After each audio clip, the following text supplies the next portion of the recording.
sorry, thank you for your patience. Hello. Thank you very much for joining us today for this symposium on food for the future, which is being hosted by the Japan Nutrition Practical Science Strategy Organization and is sponsored by Kukudari Company Limited. My name is Saki Maeda. I will once again serve as MSC. Thank you all very much for your time and attention today. Let me now introduce thank you. Let me now introduce the speakers for the symposium.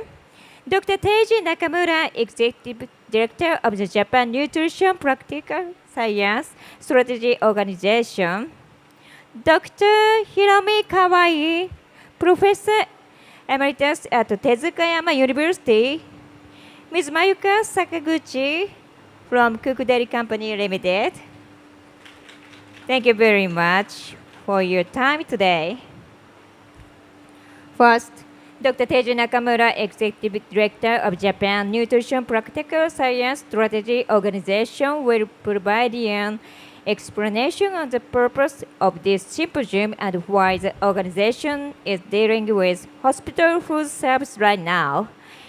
Executive Director Nakamura, please. Ladies and gentlemen, now we are started the current state of the hospital meals in Asia and the solution for future challenges. First of all, I would like to explain the explanations of objective. Maybe you know that I think hospital diet has a special meaning. One is the optimal nutrition support through hospital diet is a basic human right. The graduate is the life and livelihood of the practice. Second, as the hospital diet are provided as part of the medical care with the aim of treating disease and preventing its worse. But I think the characteristic of hospital diet is one is patients suffer from the decline in functions such as appetite, chewing, swallowing, digestive absorption, eliminations, and metabolic due to the side effect. Second is the amount of nutrient required increase, and it is easy to become a deficiency or expensive. Three is meal must be a trade that considers the patient's ability to eat. And four is a consideration must be also given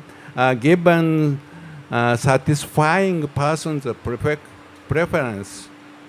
And five is this should be implemented as part of the nutrition care process. And lastly, while it takes the form of group food service, operation must allow for individualized response. So there are many kinds of the issues of hospital food service in Asia. One is each country and region in Asia and its own unique nutrition issues. Second is approaches to the hospital food service are influenced by the policy, economics, society, culture, and custom of each country's regions. Three is the hospital food services may not exist. There may not be institutionalized. They may be limited to therapeutic diet. And four, even if a comprehensive food service system exists, its operational method vary widely, making standardization difficult both domestically and internationally due to the factors such as the introduction of the public capital, presence or absence of medical reimbursement and the difference in the technically and systems. 5 is currently regions facing an aging society are experiencing a difficulty in the hospital and food services management due to the rising medical cost and labor shortage. 6 is while they are concerned about the reduction of the abolitions of hospital food services, discussions on sustainable and expansion have begun through standardizations of operations, regulatory relaxations, and expansion of the home health care. Lastly, in Asia, there are two coexist directions. Countries aim to create a developed hospital food service, and those seeking to sustain the expanding the currently comprehensive food service systems. So today's topics, how can we develop and sustain hospital food services, which form basic of treatment for sick and injured, bringing together the best mind in Asia, hottest region right now. Thank you. Thank you very much, Dr. Nakamura. Next, Dr. Hiromi Kawai, Professor Emeritus at Tetsukayama University, will give you a presentation on the current state of the hospital food service in Japan. This presentation will be given Japanese. English translation is provided in the materials that have been distributed to you and on the slides at the podium, so please make use of them if you need it. Professor Kawai, the floor is yours. 皆さんこんにちは。河合でございます。本日はよろしくお願いいたします。アジア栄養士フォーラムのシンポジウムにおきまして発言する機会をいただきました中村会長をはじめ関係者の皆様には心より御礼申し上げます。私の与えられた時間は10分ですので簡潔に話を進めてまいりたいと思います。私の今日のテーマは病院食が変わる日本の病院食のこれからということで、日本の病院食の未来について語っていきたいと思います。まず最初はですね、日本の病院給食運営の現状についてお話しさせていただきます。我が国の病院給食の制度は1950年に制定されてまして、今年で75年を迎えることになりました。その間、我々は臨床栄養管理と給食経営管理を連携させながら包括的な栄養管理を行ってまいりましたが、現状の病院給食を維持していくことが非常に困難な時代を迎えました。その中身についていろいろ検討していきたいと思います。このデータは患者さん1人当たりの病院給食の収入の収支を表しています。2003年と2017年、2024年のデータを示していますが、2006年に診療報酬の大幅マイナス改定が行われて以来ですね、収入が大きく減少しております。逆に費用は年々増加傾向を示しまして、2024年の収支では患者さん1人当たり990円のマイナスとなっています。続きまして、日本の生産年齢人口の推移を表しています。総務省のデータでは、毎年これから約70万人の生産労働人口が減少すると見込まれています。これは1時間あたりの最低賃金の推移ですが、政府は2030年までに1500円まで引き上げると言っています。それが実現しますと、今から 1.5 倍アップするわけで、人件費の高騰は避けられないと思います。次に食材費と光熱給水費の推移を表していますが、2020年の起点に十数%上昇していることは見られると思いますが、この傾向はますます続くと思っております。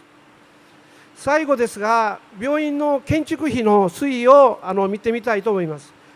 ここ10年間で2倍のコストアップになってしまいました。でこのような現状からですね、今の病院給食の問題点を探ってみたいと思います。で現状の問題点ですが、働く人がこれから減ってきて病院給食の調理をする人がいなくなる。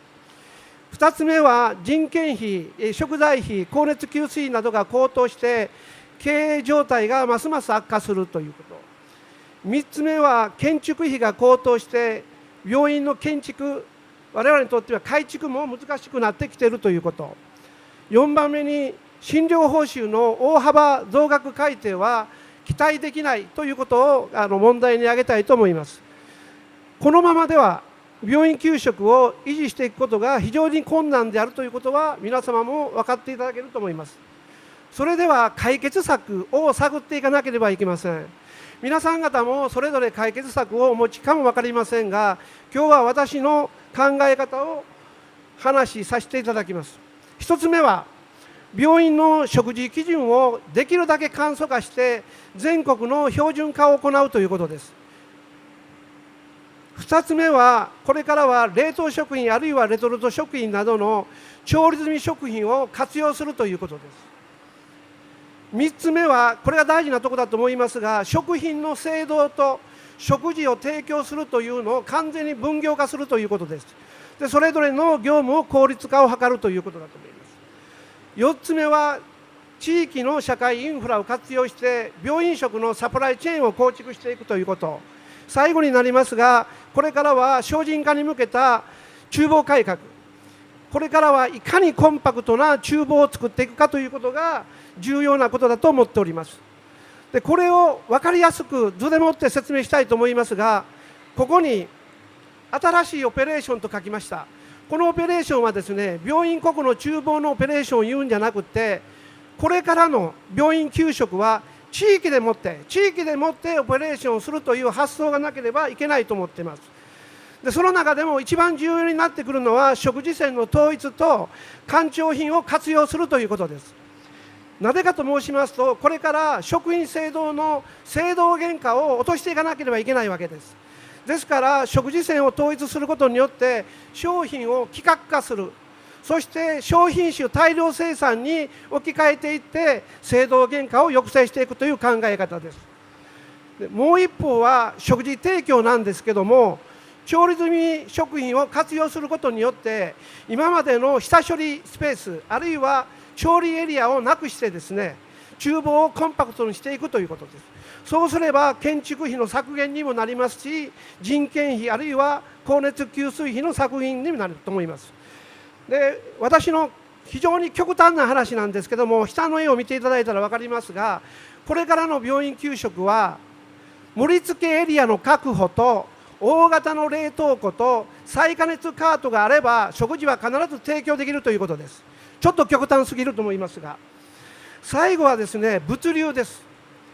で物流コストもこれからますます上がっていくと思います。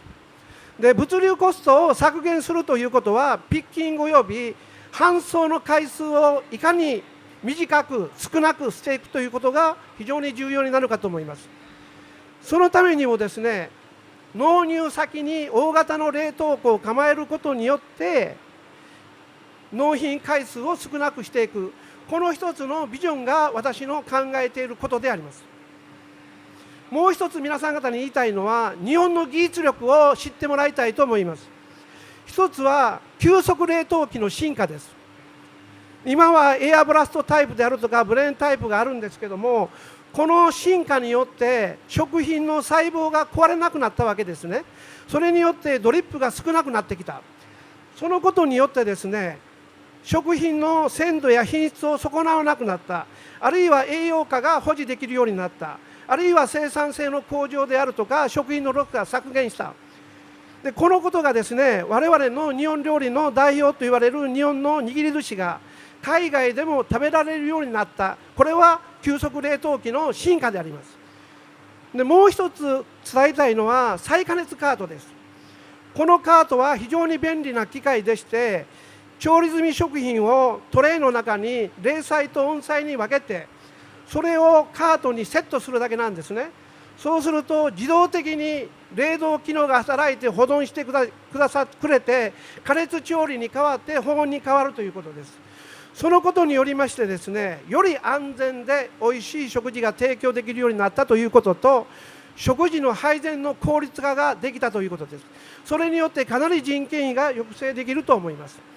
で、私はこのように話してきましたが、皆さんは日本の未来の病院給食をどのように捉えるでしょうか。私は3つ挙げたいと思うんですけども、これからは間違いなくロボットや機械が助けてくれる時代。2つ目はですね、冷凍食品であってもおいしく食べることができる時代なんですね。そうすることによって、冷凍食品があることによって、どの病院でも在宅においても安全で安心な食事を提供することができる未来が日本の病院給食の未来だろうというふうに考えております。最後になりますまとめですが、私は現状維持であるとか中途半端な改革では病院給食の維持はできないと思います。未来はないと思います。従いましてですね、新しい発想による合理的で大胆なオペレーション改革が必要になってくると思います。で、3番目ですが、入院から在宅まで安全で安心な食事提供できる体制を築くことが臨床栄養管理の実践につながることだと思っております。最後になりましたが、病院の給食改革に向けて先頭に立つのは管理栄養士だと思っています。これからの管理栄養士の意識と行動の変化に私は期待したいと思っています。一緒になって新たな時代を作っていきたいと思います。ご清聴ありがとうございました。どうもサンキューです。Thank you very much, Professor Kawai. Thank you. Next, we'll hold a discussion on the key issues surrounding the hospital meals in Asia. Dr. Zenaida Barasco, past president and media spokesperson of the Nutritionist Dietitians Association of the Philippines, and Dr. Patunaba Srichamuchai, vice president of the Thai Directorate Association. Thank you. Will provide an introduction to the current situation in terms of hospital food service in Asia. First, I'd like to give the floor to Dr. Zenaida Blasco, past president and media spokesperson of the Nutritionist Dietitians Association of the Philippines. All right. Thank you very much. Can you hear me? Can you still understand what I'm going to say with a hungry stomach? In the intense seat? That would be a challenge. All right. So a very simple presentation would be, what are the issues of hospital meals in the Philippines? And I would look into nutritional adequacy and quality. And here we would be able to present the public or the government hospital versus the private hospital. So with the government hospital, very clearly, there is inadequate calories, carbohydrates, protein, and fat because of the limited budget. But in the private hospital, they would be able to at least enjoy decent meals because they will always have the flexibility and the budget. Second, let's talk about food taste, temperature, and tray presentation. Again, very challenging for the government hospitals because you're only given a budget of 150 pesos. So how much is that in yen, Dr. Nakamura? One day, 150 pesos. Very small a budget. Wherein if you're in the private hospital, of course, the room charges will always make up for the cost of the meal. And therefore, with regards to tray presentation, preferences, we have what you call selective menu. You just simply name it and it will come to your room and therefore you have the luxury again of choosing the food that you like. And of course, given that budget of 150 pesos, it's really very stringent, very small budget.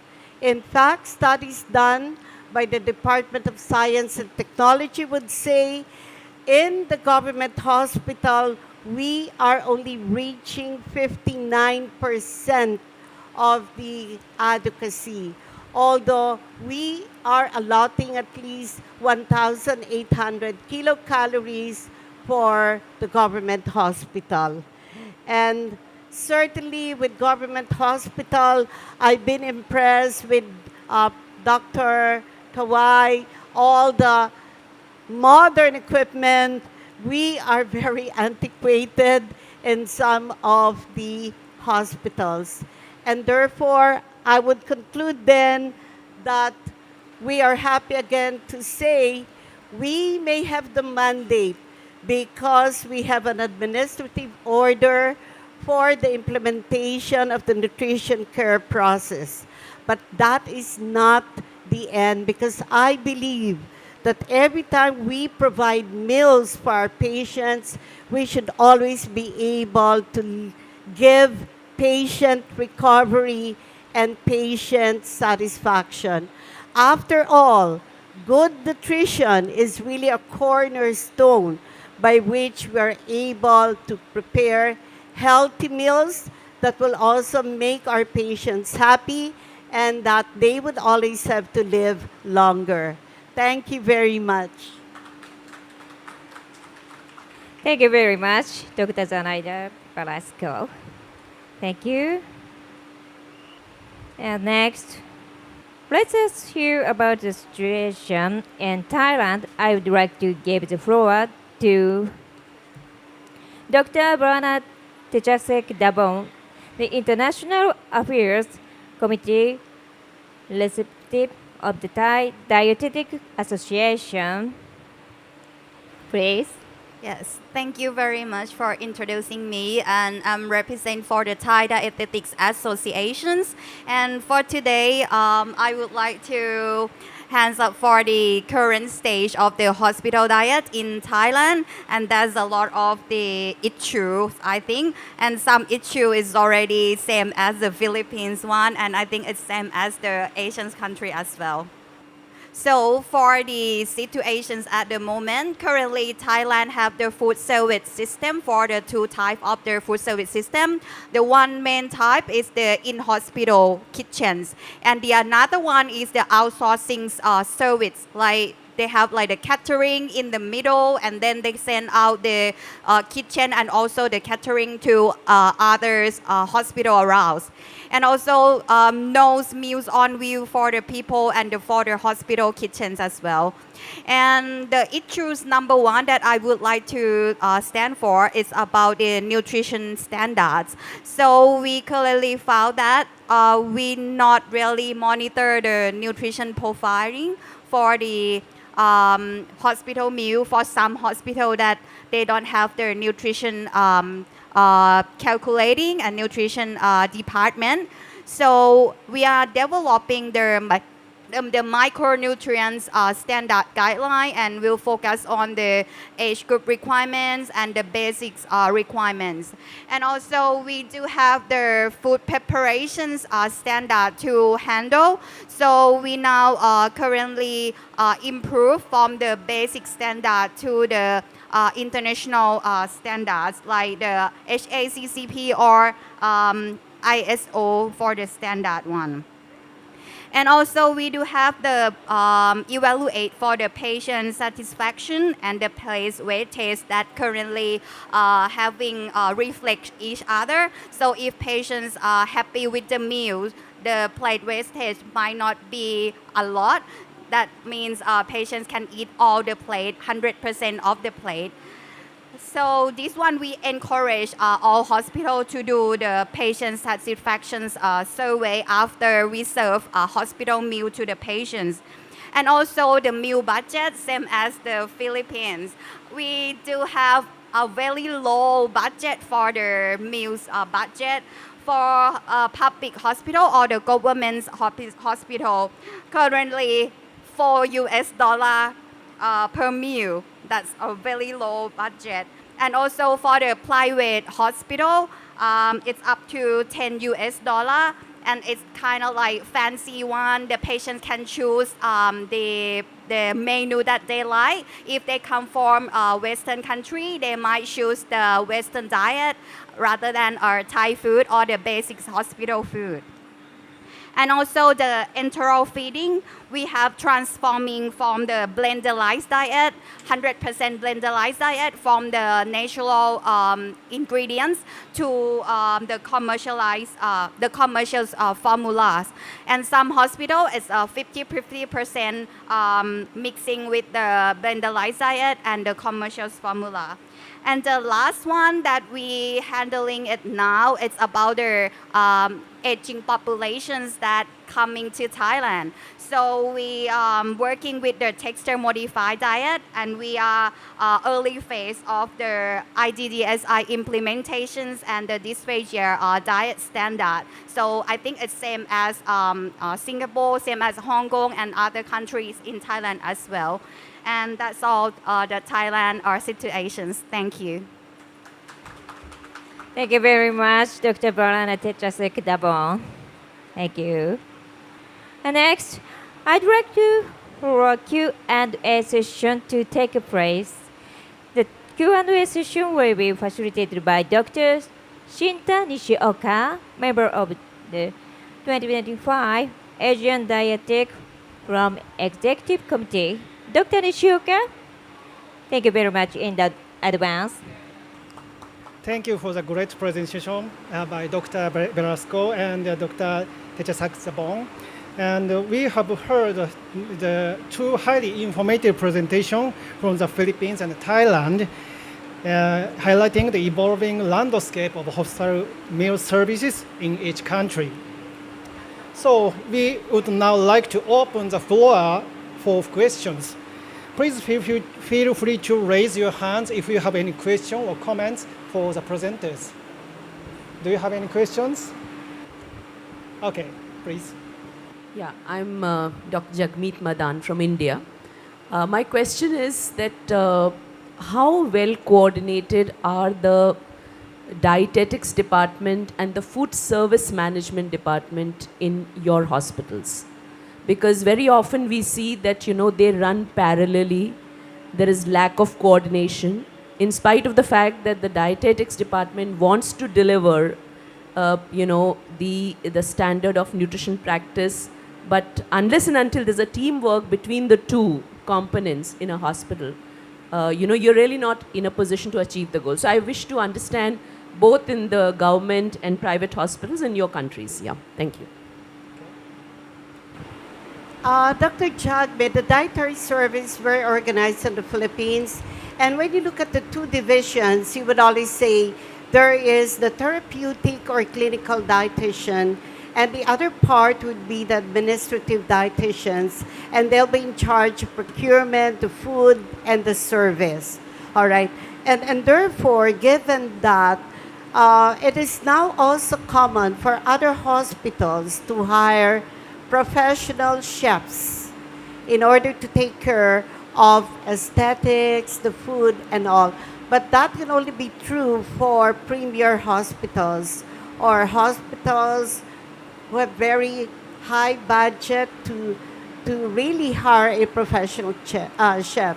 But again, in government hospital, given the fact that sometimes they're also undermanned, the dietitian does everything.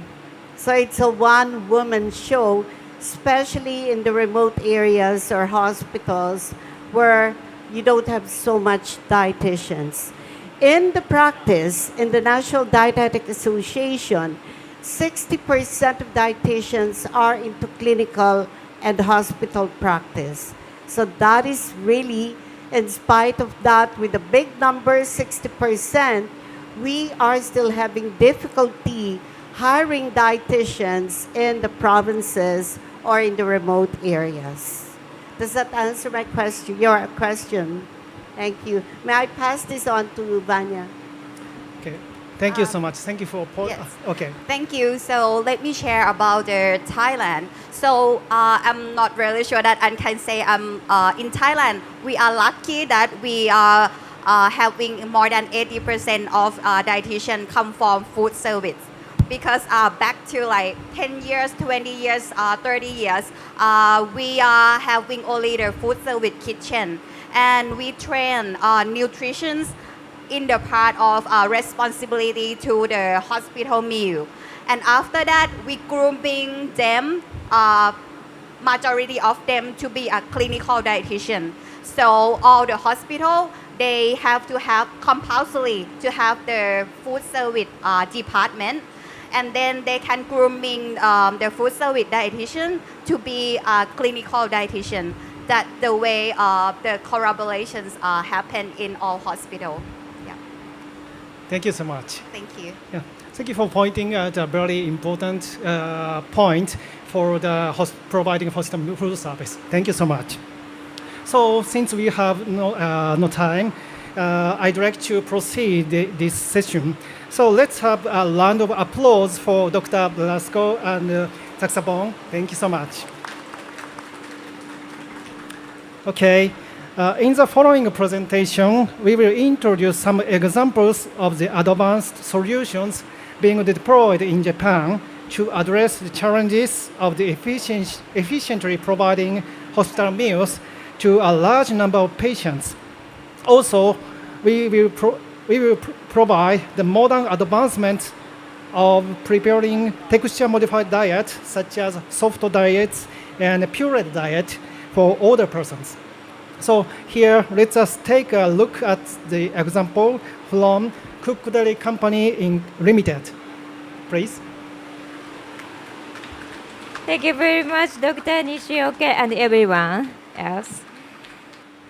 At Cook Dairy, the company is working on providing hospital food service in a manner which utilizes ready-to-eat products. An introduction to this subject will be provided by Ms. Mayuka Sakaguchi of Cook Dairy Company Limited. This presentation will be given Japanese. English translation is provided in the materials that have been distributed to you and on the slides at the podium, so please make use of them if you need to. Ms. Sakaguchi, the floor is yours. Please. 本日は貴重なお時間をいただき誠にありがとうございます。中村先生はじめ日本栄養士会の先生方、関係者の皆様に心より御礼申し上げます。それでは病院食における完全調理済み食品の活用についてご紹介します。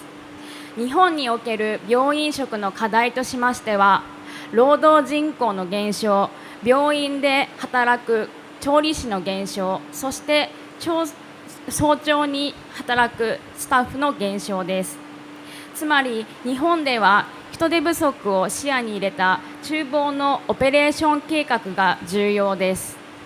より少ない人数で効率よく調理するためには調理システムがポイントになります。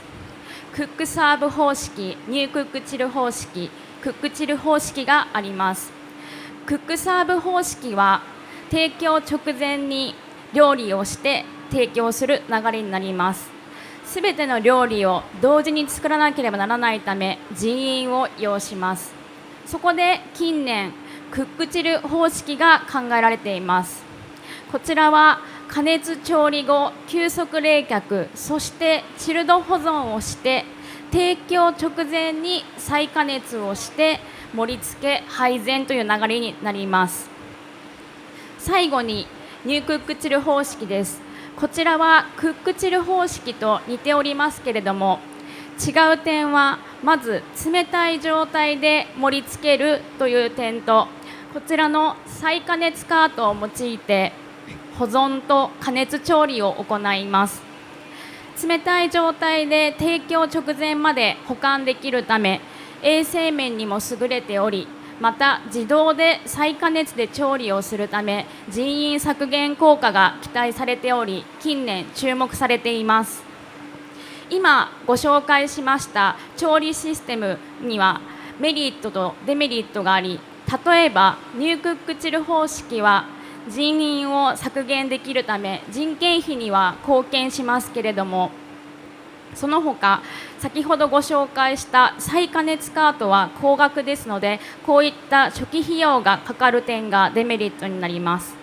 また再加熱を前提としておりますので、味または食材の硬さの調整が難しく、近年ではこういった課題を背景にクックサーブ方式とニュークックチル方式をハイブリッドで運用する病院が増えてきてます。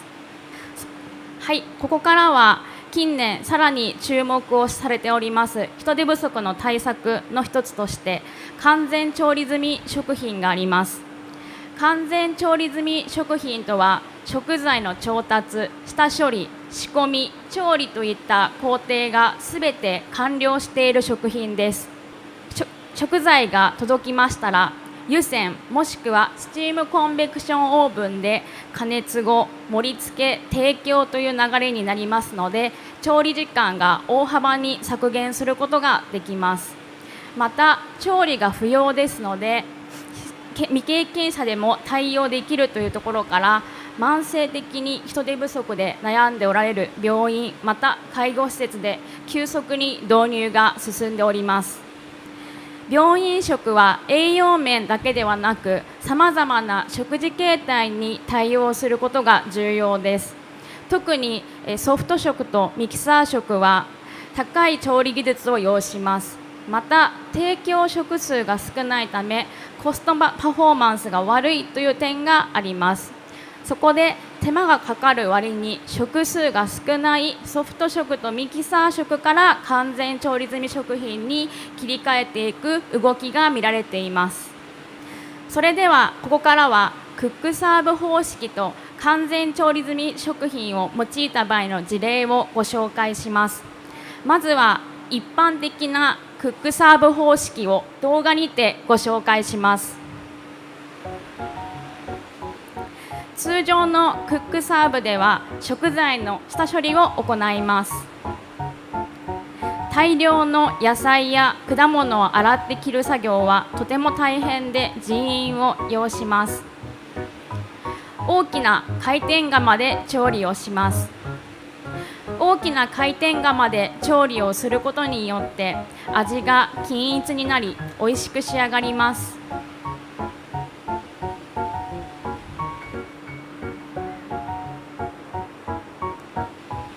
回転釜は焦げやすく油汚れがつきやすいため使用後はすぐに洗います。しかしながらこの大きな回転釜を洗う作業はとても大変です。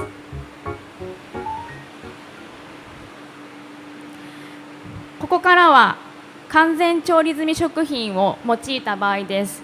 食材を入荷後、スチームコンベクションオーブンで加熱するだけですので、下処理、調理の時間を削減することができます。また、先ほどご紹介した大きな回転釜を洗う必要がないため、調理器具の洗浄時間を削減することができます。実際にどれぐらいの時間と人員を削減できるか表にまとめました。上の表がクックサーブ方式です。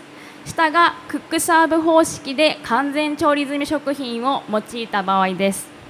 調理時間を約1時間削減することができます。これにより早朝の出勤時間を遅らせることができるので、人員削減効果もできますし、昼や夜に人員を回すこともできます。最後に最も効率のいい効果的なニュークックチル方式で完全調理済み食品を用いた場合についてご紹介します。調理は再加熱カートで行いますので基本的に不要です。さらにここで完全調理済み食品を用いますと、調理をするそもそもの時間が大幅に削減するため、人員削減効果が最も期待できます。それではニュークックチル方式で完全調理済み食品を用いた場合を動画にてご紹介いたします。ちらは商品が保存されている冷凍倉庫です。ここでピッキングを行い、全国の病院・介護施設へ配送を行います。病院へ到着しました。到着するとまず検品作業を行います。検品作業では表面の温度、商品の品質を確認します。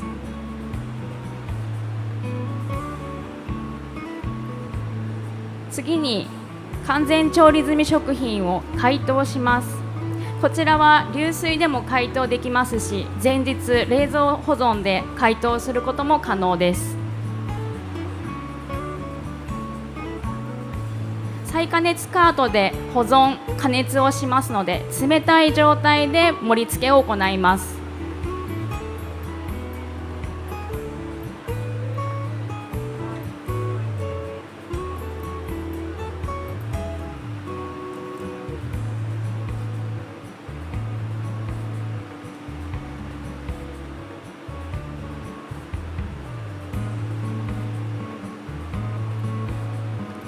トレーに献立をセットしていきます。こちらが再加熱カートのカートの部分です。カートにトレーをセットしていきます。こちらがステーションの部分です。加熱と冷たい保管ができます。セットしていきます。今は朝食を作っている想定ですので、翌朝に出来上がるようにタイマーをセットします。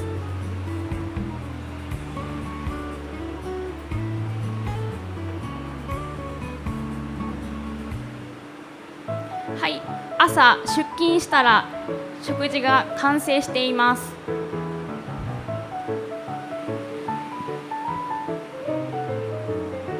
中を確認します。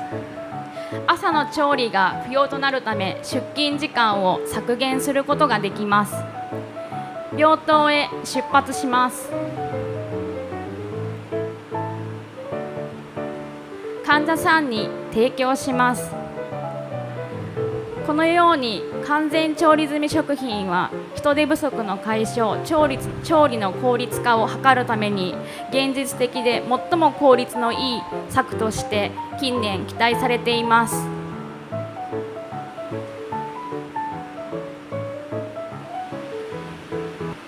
まとめです。病院の特徴を把握し、さまざまな手法をハイブリッドで活用することが人手不足はじめ課題解決の鍵になると考えています。また、完全調理済み食品の活用は未来を見据えた病院給食の革命になると願っております。我々食品メーカーは今後も真摯に未来に向けた商品開発をやってまいります。ご清聴ありがとうございました。Thank you very much, Ms. Sakaguchi. Thank you. Finally, Executive Director Nakamura will give a summary of what was discussed today. What are your thoughts on today's symposium? Thank you so much. Lastly, I want to say a summary and conclusions. You know that recently the nutritional support system is popular, very, very popular in the clinical field. So 1970 and 1980, research on enteral intravenous nutrition became active, but development of hospital diet or hospital meal based on the regular food decline is diminishing its values. However, diet which support human life and lives for thousands of years as a universal value regardless of circumstance people find themselves. What are universal value of the hospital diet? One is compared to enteral intravenous feed. It is high system method of nutrition supplementation that does not require the special equipment. Second, nutrient supplies are abundant in both quality and quantity with few restrictions. Three, the appetite and the taste are satisfied and the mental satisfaction are easy achieved through the feeling of fullness. Four is it is easy regulated by the endocrine and the nervous system through meals. Five is the passage of food through the oral cavity food service and initiate for the subsequent digestion, the absorption, and metabolism. Six is the unknown nutrient and bioactive component contained the food can be conscious digestions. So, this is the last slide for yours. Solving the challenges of hospital food service in Asia. The necessity and the importance of the hospital food service in Asia country is increasing. On the other hand, rising the material cost, labor's cost, and operating cost, as well as quantitative and qualitative labor shortage, are making operating increasingly difficult. Under these circumstances, it has become clear that the key to improve the efficiency and economic viability of hospital food service lie in the introductions and utilization of the facility centralization, cutting edge AI, robots, cooking equipment, and freezing technologies. Modernization is necessary for the services. Thank you so much. Thank you very much, Executive Director Nakamura. This concludes the Symposium on Food for the Future. Thank you very much for coming today. We hope everyone has a fun day after this. Thank you.